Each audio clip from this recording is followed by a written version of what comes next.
कभी तुम्हें भी ऐसा लगता है ना कि ज़िंदगी ऐसी है जैसे एक बोझ उठाए जा रहे हों, मगर मंजिल का कोई पता नहीं। दिल के अंदर कोई बेनाम सी थकन बसेरा कर लेती है। ना रास्ते सुझाई देते हैं, ना कोई ऐसी आवाज़ आती है जो कहे बस अब रुक जाओ। तुम्हें सुकून मिलने वाला है, यही दुनिया है। यहाँ दौड़ने वालों के कदम भी कभी कभी डगमगा जाते हैं। मजबूत दिल वाले भी बेबस हो जाते हैं, और वो लोग जो हमेशा दूसरों का सहारा बनते हैं कभी खुद सहारा ढूंढते रह जाते हैं। कभी ऐसा लम्हा आता है कि लगता है शायद कोई नहीं जो हमारी बात समझे, कोई नहीं जो हमारी रूह की थकन को महसूस करे, कोई नहीं जो ये कह सके कि सब ठीक हो जाएगा। लेकिन एक हस्ती है जो देख रही है, जो सुन रही है, जो तुम्हारी खामोशी सिसकियों से वाकिफ़ है। रोशनी करीब है। अल्लाह फरमाते हैं, और सब्र करने वालों को खुशखबरी दे दो, जो मुसीबत के वक्त कहते हैं हम अल्लाह ही के हैं और इसी की तरफ लौट कर जाना है। सूरह बकरा में आता है, ये दुनिया हमें थका तो सकती है मगर तोड़ नहीं सकती। अगर हम अपने रब के साथ जुड़े रहें, इसका दरवाज़ा हमेशा खुला है, इसकी रहमत हमेशा करीब है और इसकी मदद हमेशा वक्त पर आती है। नबी करीम सल्लल्लाहु अलैहि वसल्लम ने फरमाया, जो शख्स अल्लाह पर भरोसा करता है ना, अल्लाह इससे काफ़ी हो जाता है। सही बुखारी में है। हमारी वीडियो देखते रहें, क्योंकि हम वो अमली तरीके बताने जा रहे हैं जो इस थकन से निकलने में आपकी मदद करेंगे। पहला तरीका, अपनी सोच बदल दो। दुनिया की हकीकत को समझो। अगर दुनिया ने थका दिया है ना, तो क्या ये हमेशा रहेगी? क्या ये ज़िंदगी ही सब कुछ है? ये सवाल हमें ख़ुद से ज़रूर पूछना चाहिए। अक्सर हम दुनिया के मसाइल में इतने उलझ जाते हैं कि ऐसा लगता है जैसे बस यही सब कुछ है, लेकिन हकीकत ये नहीं। दुनिया की ज़िंदगी आर्जी है। ये ज़िंदगी एक मुसाफिर खाने की तरह है। यहाँ जो भी खुशी है, गम है, चंद दिन के लिए आता है, मेहमान है। हमें सब कुछ छोड़ के जाना है, और हमारे लिए असल ज़िंदगी वो है जो हमेशा रहेगी। अल्लाह फरमाते हैं, और शायद दुनिया की ज़िंदगी तो बस धोखे का सामान है। सूरह हदीद में है, यही सोच अगर हमारे दिल में हमेशा बैठ जाए तो हम दुनिया के गमों से आज़ाद हो सकते हैं। नबी की ज़िंदगी से कुछ सीखें। नबी करीम सल्लल्लाहु अलैहि वसल्लम के पास बेपनाह दौलत नहीं थी, ना बहुत इशरत का सामान था, बल्कि कई दिन भूखे रहते, चटाई पर सोते, और फिर भी सबसे ज़्यादा मुतमईन और खुश रहते। सोचे ना क्यों? क्योंकि इनका दिल आखिरत की उम्मीद से जुड़ा हुआ था। एक मरतबा नबी करीम सल्लल्लाहु अलैहि वसल्लम चटाई पर सोए। जब उठे तो आपके जिस्म मुबारक पर चटाई के निशान थे। सहाबा ने कहा, या रसूलुल्लाह सल्लल्लाहु अलैहि वसल्लम, हम आपके लिए नरम बिस्तरे का बंदोबस्त कर दें। आप सल्लल्लाहु अलैहि वसल्लम ने फरमाया, मुझे दुनिया से क्या लेना देना, मैं तो दुनिया में बस एक मुसाफिर की तरह हूँ। कुछ देर साए में बैठकर आ जाते हैं और फिर निकल जाते हैं। सही मुस्लिम में है। अब सवाल ये है कि हम अपनी ज़िंदगी में क्या करें? एक दुनिया को अपनी असल मंजिल ना समझें। अगर कोई चीज़ हाथ से चली जाए तो परेशान ना हो जाएं, क्योंकि ये हमेशा के लिए नहीं थी। अगर कोई तकलीफ़ आए तो याद रखें, ये आजमाइश भी गुजर जाएगी। नंबर पर यह करें कि आखिरत को मकसद बना लें। माल, शोहरत, दौलत और दुनियावी कामयाबी के पीछे भागने के बजाय इस कामयाबी की फ़िक्र करें जो आखिरत में काम आएगी। नमाज, ज़िक्र और अच्छे आमाल पर फोकस करें। क्यों? क्योंकि यही हमेशा साथ रहेंगे। तीसरा, अल्लाह पर भरोसा रखें। अल्लाह फरमाते हैं, जो अल्लाह पर भरोसा करे अल्लाह इससे काफ़ी हो जाता है। सूरह तलाक। इसलिए अपनी सोच बदलो, दुनिया की हकीकत समझो और आखिरत को अपना मकसद बना लो। आगे वीडियो में मज़ीद अमली तरीके बताएंगे जो आपकी ज़िंदगी को बेहतर बना सकते हैं। हमारे साथ जुड़े रहें।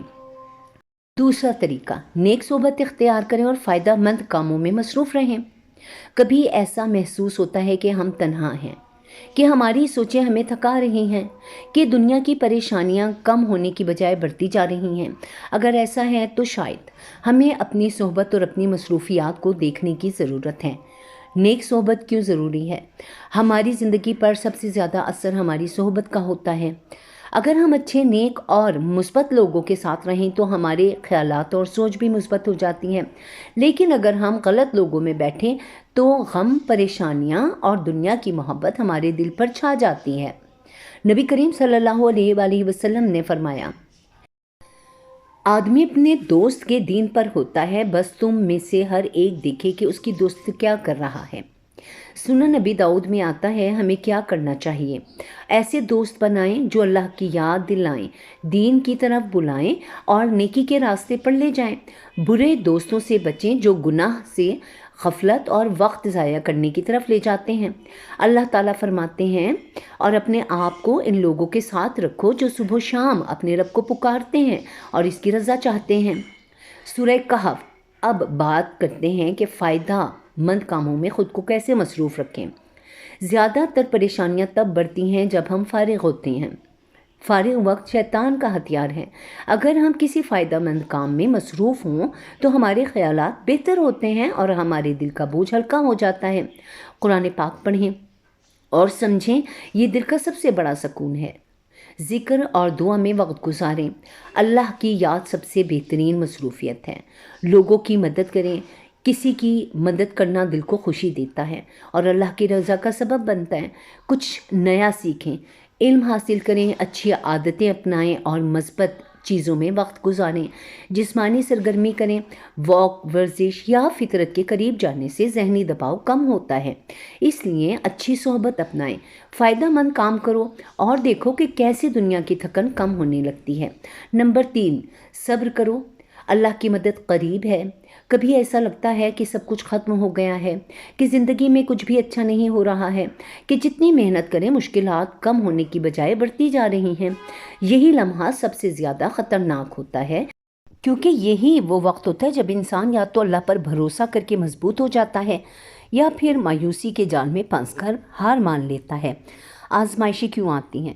یہ دنیا امتحان کی جگہ ہے اور ہر مشکل، ہر آزمائش اللہ کی طرف سے ایک موقع ہے، ایک موقع اپنی طاقت کو پہچاننے کا، اللہ کی طرف لوٹنے کا اور اپنے ایمان کو مزید مضبوط کرنے کا۔ اللہ فرماتے ہیں اور ہم تمہیں ضرور آزمائیں گے، کبھی خوف سے، کبھی بھوک سے، کبھی مال و جان کے نقصان سے اور کبھی پیداوار کی کمی سے، اور صبر کرنے والوں کو خوشخبری دے دو۔ سورہ بقرہ میں آتا ہے صبر کرنے والے کبھی ہارتے نہیں۔ ہو سکتا ہے کہ آپ کی محنت کا کوئی نتیجہ نہ نکل رہا ہو، کوئی اپنا چھوڑ کر چلا گیا ہو، زندگی بار بار دھوکہ دے رہی ہو، کوئی بیماری یا پریشانی ختم ہونے کا نام نہ لے رہی ہو، تو یاد رکھیں یہ سب اللہ کی طرف سے ایک امتحان ہے اور اس کے بعد اللہ کی مدد ضرور آتی ہے۔ ہمیں کیا کرنا چاہیے؟ ایک، صبر کا دامن کبھی نہ چھوڑنا۔ دوسرا، پریشانی پر انا للہ و انا الیہ راجعون ضرور کہنا۔ اللہ پر بھروسہ رکھیں کیونکہ وہ آپ کے حال سے واقف ہے۔ وہ دعا کو اپنا ہتھیار بنائیں۔ رات کی تنہائی میں اللہ کو پکاریں، جیسے ایک بچہ اپنی ماں کو پکارتا ہے رو رو کر۔ دعا کریں کیونکہ دعا تقدیر کو بدل سکتی ہے۔ نمبر 3، مایوسی کو قریب نہ آنے دیں۔ اللہ فرماتے ہیں اللہ کی رحمت سے صرف وہی لوگ نا امید ہوتے ہیں جو کافر ہیں۔ سورہ یوسف۔ نمبر 4، اللہ کی مدد پر یقین رکھیں۔